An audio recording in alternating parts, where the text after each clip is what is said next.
Olá, meus queridos amigos do YouTube, sejam todos bem-vindos uma vez mais aqui ao nosso canal, falando sobre medicina natural e qualidade de vida. Quero conversar com vocês um pouquinho sobre as leis da alimentação.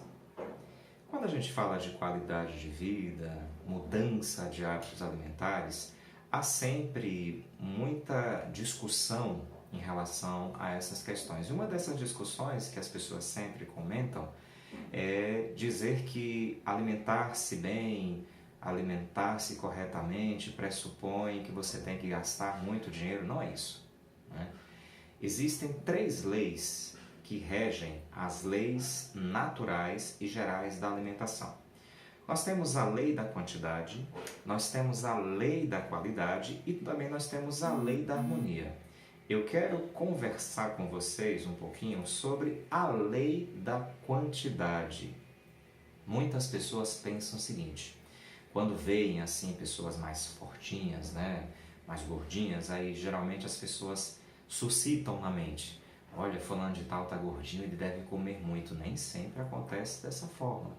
Possa ser que o peso, o sobrepeso dessa pessoa esteja relacionado ou condicionado a outros tipos de fatores, como por exemplo, não somente fatores alimentares em si, né, alimentos de péssima qualidade, né, ou de má qualidade, mas pode estar relacionado a questões metabólicas ou até mesmo a questões emocionais. Mas quando a gente fala dentro das leis da natureza, que regem as leis da natureza, nós queremos falar especificamente sobre as três leis que as regem, que é a lei da quantidade, qualidade e harmonia. E eu quero conversar com vocês rapidamente sobre a lei da quantidade.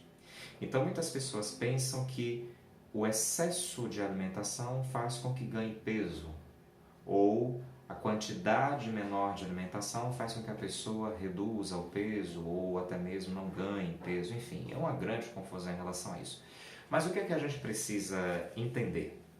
Na lei da quantidade, por exemplo, os alimentos devem ser ingeridos em quantidades suficientes para que possa, de fato, cobrir as exigências calóricas do seu organismo, do organismo do indivíduo. Quando a gente pega, por exemplo, um rótulo de um alimento, geralmente vai estar escrito lá naquele rótulo: valor nutricional, quantidade calórica nutricional por dia. Então existem pessoas que precisam de 2.000 calorias, outras 2.500 calorias. Isso vai depender de alguns fatores, ou quem sabe até de múltiplos fatores também.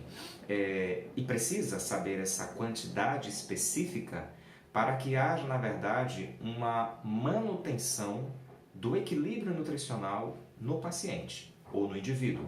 Então, quais são essas exigências? Quais são esses fatores determinantes, digamos assim, da lei da quantidade? Primeiro, sexo.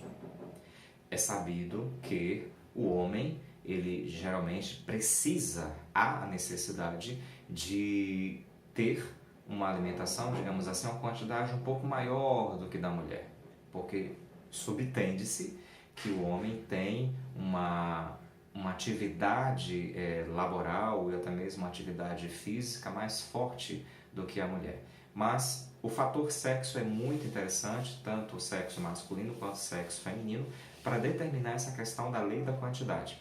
Aí tem um outro fator também, que é o fator idade, não é? Respeitando as faixas etárias de idade. Nós temos, por exemplo, pessoas assim da terceira idade, a melhor idade, como as pessoas falam, que comem demais, né? Uma quantidade exageradíssima. Existem civilizações, por exemplo, no mundo, a exemplo da Índia, da China e muitas outras da Ásia, que as pessoas alimentam-se apenas 2 vezes ao dia, em quantidade satisfatória, para que o seu organismo mantenha o equilíbrio ou a homeostase, como a gente fala. Tem um outro fator preponderante em relação à questão da lei da quantidade, que é o fator atividade física. Se a pessoa é uma usuária de atividade física, se ela faz atividade física, se ela promove isso para o seu corpo, para a sua saúde, para o seu dia a dia ou não. Uma pessoa sedentária, por exemplo, ela não vai ter a mesma quantidade, digamos assim, calórica de uma pessoa que faz atividade física. Uma pessoa que trabalha, digamos, 8, 10, 12 horas à frente de um computador no escritório não vai alimentar-se na mesma quantidade que uma pessoa que está trabalhando, por exemplo, numa obra, um mecânico, um pedreiro, um mestre de obras, enfim. Então isso tem que ser realmente considerado. E o outro fator, que é o fator peso e altura. Não é à toa que existe o IMC, que geralmente os nutricionistas eles trabalham com essa taxa, né, esse índice geral aí, para saber quanto de caloria que o indivíduo precisa por dia para que o seu corpo esteja em manutenção. E quando a gente fala de lei de quantidade alimentar, nós também estamos falando em relação aos líquidos também, quer seja água, chá, suco, porque quer queiramos ou não, água também é um alimento, chá também é um alimento e suco também é um alimento. Então tudo isso tem que ser respeitado. Então, em suma, a primeira lei da alimentação que nós estamos tratando é a lei da quantidade.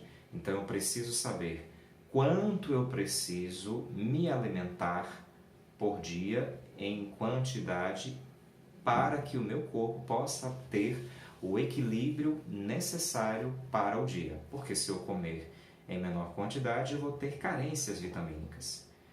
Também se eu comer em grande quantidade, mais do que o meu corpo realmente necessita, eu vou ter um déficit aí muito grande em relação ao aumento exacerbado e posso vir a ter outros problemas de saúde, como exemplo disso até o próprio ganho de peso, o ganho de taxas de gordura, taxas glicêmicas, de pressão, picos de pressão e tudo mais. Então, dentro das leis naturais da alimentação, a primeira lei que nós estamos tratando é a lei da quantidade.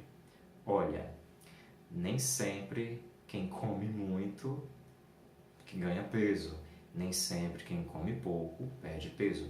Eu preciso saber como está o meu corpo em nível não somente de equilíbrio nutricional, mas também eu preciso saber como é que está o meu corpo em nível de equilíbrio emocional também, ok?